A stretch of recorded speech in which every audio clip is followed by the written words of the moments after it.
How many of you here know someone who is trapped in an abusive relationship and they desperately need support? Maybe you're even pulling up this video and you're like, hey, I know somebody, which is why I'm even looking this up, why I'm even trying to understand narcissistic abuse. It's important to understand when someone's in an abusive, toxic relationship, especially when we bring narcissism into the mix, it can be really confusing for the friends, the family, the loved ones around that person to know how to support them, to know how to be able to help move forward in that healing process. Maybe like you're wondering like how effective you can actually help someone inside of a difficult situation like this, or how to even be able to understand it. Well, we're going to talk about different ways to be able to help have meaningful help with someone who's trapped in an abusive relationships. Explore different aspects about empathy, active listening, validation, like help you get to an actual steps of helping you move forward in that support in another person's healing journey. If you guys are new here, my name is Ben Taylor. I'm a self-aware narcissist on this channel to provide awareness about narcissistic abuse. I'm the founder of Raw Motivations, the creator of the NARC app, and your guide in the 7-Day Challenge, which is called Escape Toxicity, the 7-Day Challenge to Healing. You can access that at escapetoxicity.com to learn about narcissism, reactive abuse, the guilt and shame of being with a narcissist, and multiple different aspects. If you're at the place where you're stuck supporting an abusive person, you're like, I don't really know like what to do. Someone who's in an abusive relationship, you're like, I don't really know what to do. You're stuck in the middle of like, I don't know what I'm supposed to do. Check out this 7-Day Challenge. Okay, it would just be a great resource to be able to give you more information of narcissistic personality disorder, what it actually looks like, how it shows up, different pieces like that. So check that out today. Well, when we talk about this aspect of like, how do you support people that are stuck in an abusive relationships with a toxic narcissistic person? How do you actually help? Number one, first thing, and this applies to that person, this could also apply to the kids, this apply to multiple people. Number one is create a safe, non-judgmental environment. This is hard to do when someone is in a toxic, abusive environment. Because a lot of people are like, in their mind, they're like, I would never do that. I would never be in that type of relationship. Like, why don't they just leave? If you're the friend of someone who's going through an abusive situation with a toxic narcissist, one of the worst things you can say to them is, why don't you just leave? Don't you think they've thought of that? They might not know how. They might not have the tools. They might not have the resources. They might not have the money to actually do it in that exact moment. But if they're healing, they're starting to work on how they're actually going to do that, how they're going to figure that out. Coming across and just saying, just leave, ends up being really hurtful to the person who's trying to heal. It's almost like telling a person who's addicted to alcohol, well, just stop. Doesn't really help. Doesn't really engage. Doesn't really connect with that person. It's, you have to understand, with dealing with a narcissistic personality disorder person, abusive relationship, oftentimes it will produce this aspect called a trauma bond. Typically, this is where the person is hoping, praying, thinking that this person has potential. They're locked onto this maybe, this possibility that they're going to change this final time and get back to the original version that they thought that they thought existed, like the happy, nice person they thought first existed. There's this cognitive dissonance of like believing, like, which thought do I believe? Does he love me or does he not love me? Like, he says one thing, but his actions are different. Like, I don't know what to believe. That puts them in this limbo state, and the intermittent reinforcement of the highs and the lows, the ups and the downs of the relationship locks them in. When this happens, it's almost like an addictive cycle where when you say, hey, just leave, great, they know that. They're not sure how. Providing a good, safe, and non-judgmental environment is helpful and is very crucial in healing from it. It's crucial to be able to create that space where they feel comfortable even opening up, engaging with their emotions, engaging with stuff that's going inside, because oftentimes they're isolated. Oftentimes they've been hidden or sedated by the toxic person saying, you can't say anything. But when you open up this space, it helps them actually start to process. It helps them start to work through it.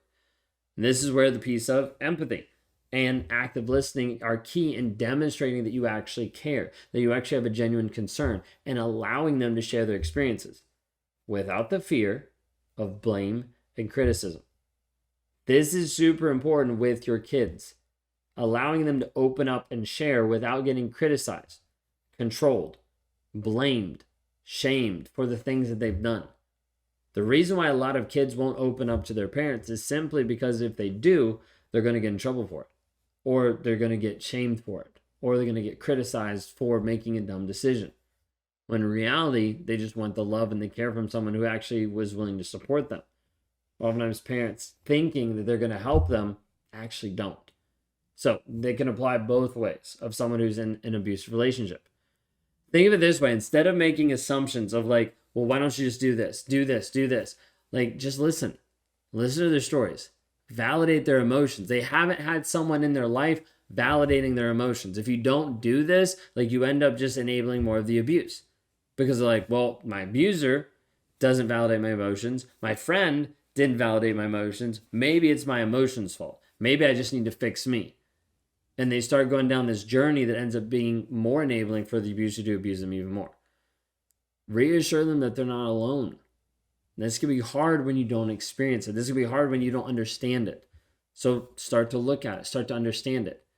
If you're a friend or if you're a family member that cares about this person, you're going to start researching it. You're going to start trying to understand when they say, hey, this is what's going on. You're like, okay, let me look into that. Let me try to understand. Avoid judgmental language, victim blaming, as it might further isolate them and make them feel defensive, oftentimes making the abuse even worse. Now, second thing, we kind of danced around this already. Educate yourself and provide information. Educate yourself on what they're going through and help support them by providing information. Like, one of the things that is not helpful is when you walk into this conversation consistently and you're just like, yeah, no, I don't really get it. Yeah, it doesn't connect with me.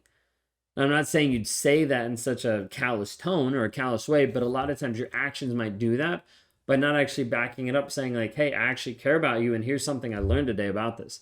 Like, here's something I saw. Maybe you could try this. Maybe this would help. Maybe this would be the next step. When you start to educate yourself, you provide accurate information. You help provide better guidance. You help provide options for the person you're helping or the person you're interacting or supporting. You're able to share resources, helpline, support groups, counseling services, like different coaching, like all different pieces. You're able to help support them. Now, one of the things is, like, if you're watching some of this content, you might have already been in a toxic relationship or gotten out of a toxic relationship. You have the best capability to help someone. Like, Rory Vaden does an amazing quote that says, you're most positioned powerfully to serve the person you once were. It's like the person that you once were stuck in the abuse, and maybe you're not stuck in the abuse now, that person is the exact person that you might be called to serve, that you might be called to help liberate and set free other people from these toxic relationships. So you might need to figure out, what do I need to learn? What do I need to research? What do I need to develop to be able to help the people that I come in contact with, help them heal and help them walk through a healing journey? Then you need to help encourage them and support them in autonomy. Okay, as they start to move forward, doing things by themselves, getting away from being controlled and coerced by another person is very scary for a lot of people. Recognize the decision to leave an abusive relationship is ultimately in their hands. You can't force it. You can't control it. It has to be from them. If they don't change the thought process, if they don't rewire the mindset that they have, then they might be stuck for a long period of time. But it still is in their hands. You can't force it. You can't make it happen. So instead, a lot of times of pressuring them of like, you just need to leave, or making decisions on their behalf, you need to focus on helping empower them, support them, help them see the facts, help them understand you're there to help them and support them through the process.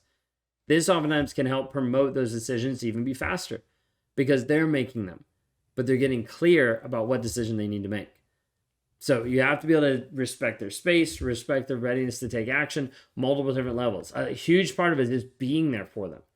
Like, people in toxic relationships haven't had someone actually be there for them. Not support them, not care for them, not love them, not respect them, not give them space for their feelings or emotions, anything like that. So let you know you believe in them, that you believe in their strength, and you're there to support them regardless of where they are. You might want to help go with them to a support group or a coaching session or therapy or whatever it might be, a court hearings if they're going through that, like, to be able to express the desire to help and to give assistance. Like, I cannot say this enough. If you have someone that's going through an abusive, toxic, narcissistic relationship, one, understand they're not crazy. They might sound crazy. They might be telling you stuff and you're like, that can't be him. Like, I've known him for years. I can't believe that. Understand that that is that person's current reality and you need to open up to it. Otherwise, you're being closed-minded and you're further isolating them and continuing the abuse. Open up to it. They're not crazy. They're also not hopeless. Regardless of how stuck they seem on this person, they're not hopeless. Countless people we've helped rewire their mindset to get free from the toxic person, and they don't go back. But it takes time. It takes effort and it takes intentionality. And they also have to understand they're not alone. They have other people that understand. That's why you research. That's why you start to look stuff up. They have other people that understand, and they have other people that are supporting them along the way. Again, if you don't know what narcissism is, and you're like, how do I support this person? Dive into the 7-day challenge. It's $7 for you to start getting lifetime access to understand this is what it is. You get into it and you can be like, oh, this is a great resource. They should see this. You sign them up for it. They sign up for it, whatever it might be. You're like, hey, let me help support you. Let me give you emotional space to be able to say, hey, this is what's going on. Okay, if you want to know more about this, you can watch more videos, you can listen to more podcasts, but the 7-day challenge is going to help break it down in a lot of different ways to help you see from a different perspective of what they're actually going through, of the toxicity that's happening in their life. You can always recommend them to reach out. If they want to reach out, then go to rawmotivations.com, click on the one-on-ones. We'd love to talk to them, love to help them move forward in their growth, in their healing, and their change. If you haven't already, like, subscribe, rate, review. Thank you for listening. Thank you for watching, wherever you might be listening on whatever venues. And we'll see about talking to you guys next time. Thank you.